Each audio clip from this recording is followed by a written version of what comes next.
Terima kasih Anda terus di Mata Najwa Demokrasi Galau. Kami malam ini live dari gedung DPR, tempat di mana nanti RUU Pilkada akan diputuskan nasibnya. Apakah suara Anda akan diwakilkan oleh elit-elit partai di DPRD atau tetap menjadi hak Anda? Itu yang kita perdebatkan malam hari ini. Saya ingin kembali ke Anda Pak Ahmad Yani. Tadi Anda mengatakan bahwa ini tidak melanggar konstitusi dan sebagainya. Tetapi khusus menanggapi apa yang dikatakan Pak Bupati tadi. Ya, saya kira kalau menjadi... menyangkut masalah biaya, kan sudah dilakukan juga kajian yang cukup mendalam. Kementerian Dalam Negeri juga bersama-sama dengan Mahkamah Konstitusi pada waktu itu KPU dan Bawaslu menghasilkan buku bahwa biaya yang diakibatkan pemilu kada langsung ini cukup besar. Jauh lebih besar, itu ada bukunya dan itu merupakan kajian. Satu. Yang kedua adalah disertasi. Kita kan harus bicara fakta ilmiah. Disertasi yang saya baca adalah tulisannya Ridwan Mukti, ya, dari salah satu bupati di Musyarawat juga menyatakan hal seperti itu, bahwa lebih mahal, jauh lebih mahal pemilihan melalui langsung itu. Yang ketiga adalah disertasi, kalau tidak salah disertasinya Pak Gamawan Fauzi juga kali, Pak Gamawan dokter dia, kalau tidak salah saya, ada lagi disertasi seperti itu.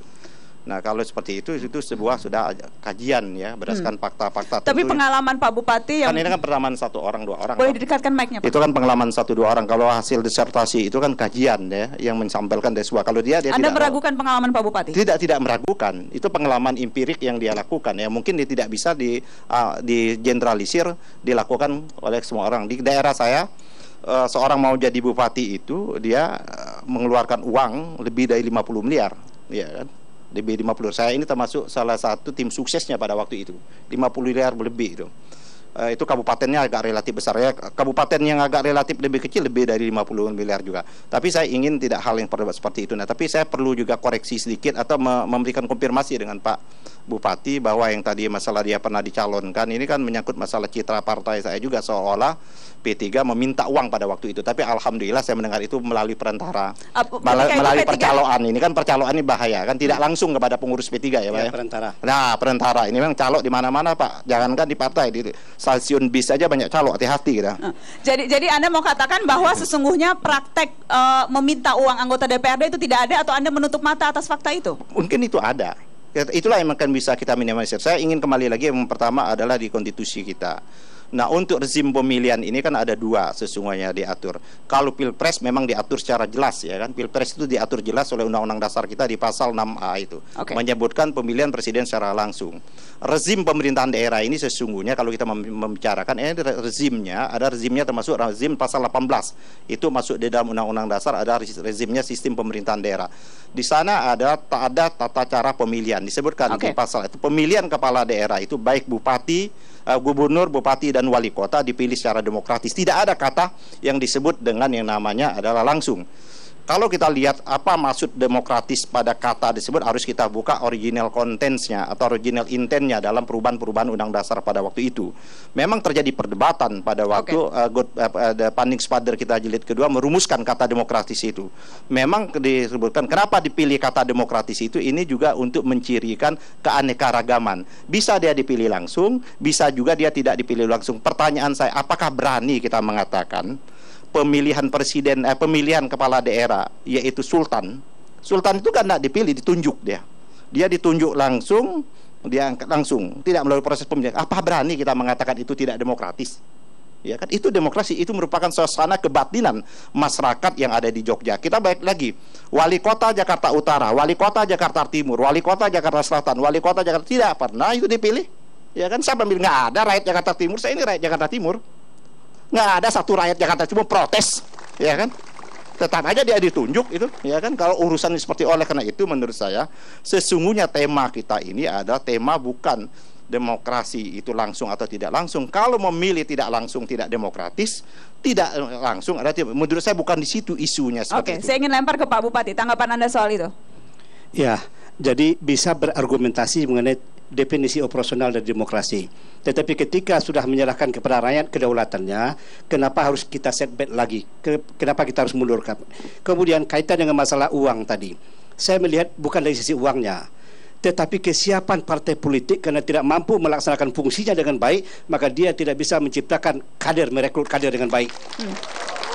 Ketika fungsi partai politik fungsi komunikasi politik, fungsi pendidikan politik, dan fungsi rekrutmen kader bisa berjalan, saya kira akan terekrut orang-orang yang betul-betul dicintai dan disukai oleh rakyat. Yang tidak perlu mengeluarkan 50 miliar. Dan tidak perlu mengeluarkan. Pak Gamawan Fauzi sendiri menjadi gubernur, dia mendapat 74% suara, tetapi dia tidak mengeluarkan uang karena seluruh orang mensupport dia menjadi gubernur. Ternyata uang tidak menjadi faktor utama apakah langsung atau tidak langsung, tetapi hak rakyat kita kembalikan kepada rakyat. Nah, ini Bapak Bupati ini membaca undang-undang dasarnya terpotong, ya kan? Baca undang-undang dasar nggak boleh terpotong, Pak, bahaya. Itu bisa sesat dan menyesatkan nanti itu. Pasal 1 ayat 2 memang menyebutkan kedaulatan ada di tangan rakyat, tapi dilaksanakan sepenuhnya menurut undang-undang dasar. Undang-undang dasar mengatakan tadi seperti pasal 6A tentang presiden jelas menunjukkan ada pemilu secara langsung. Walaupun saya tidak setuju. Saya ini mengandut Pancasila. Kita lagi di Pancasila kita itu adalah demokrasinya ada demokrasi perwakilan. Termasuk pemilihan presiden Anda tidak setuju langsung? Ya, saya tidak setuju. Tapi kan itu sudah tertuang di dalam undang-undang dasar kita. Mic-nya boleh didekatkan. Karena sudah dituang di undang-undang dasar kita adalah dipilih secara langsung. Sesungguhnya adalah demokrasi kita adalah demokrasi perwakilan. Itu yang disebut dengan kerakyatan yang dipimpin oleh hikmat kebijaksanaan dalam permusyawaratan perwakilan.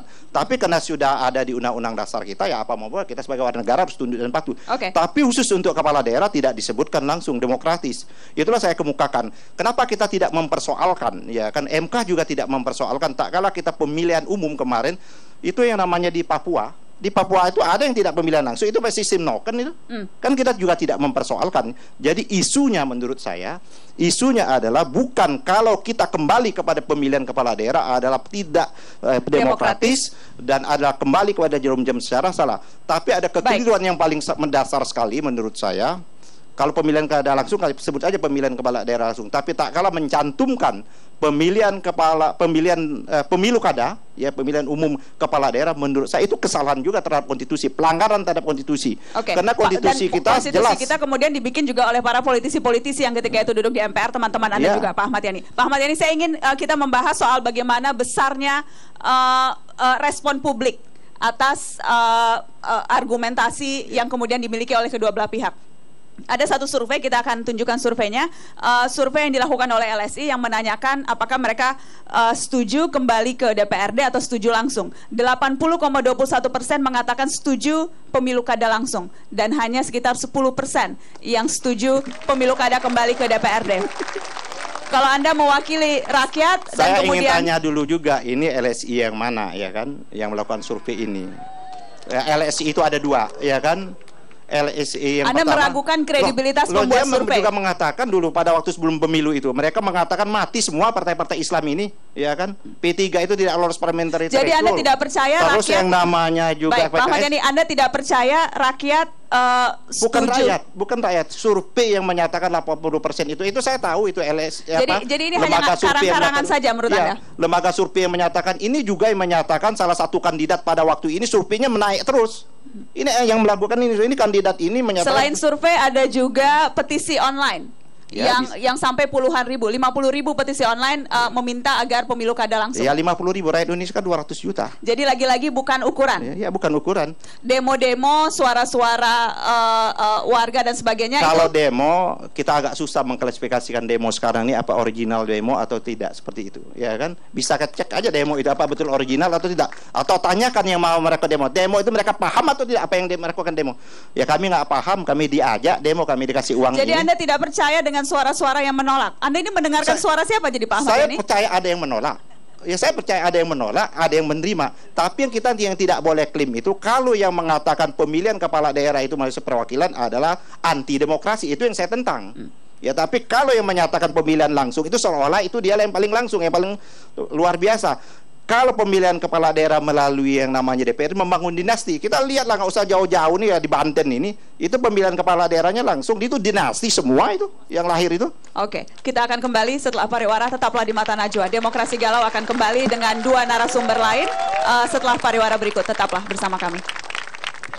Dari tadi hantem partai-partai terus nih. Itu yang di Banten maksudnya hantem Golkar, ya kan?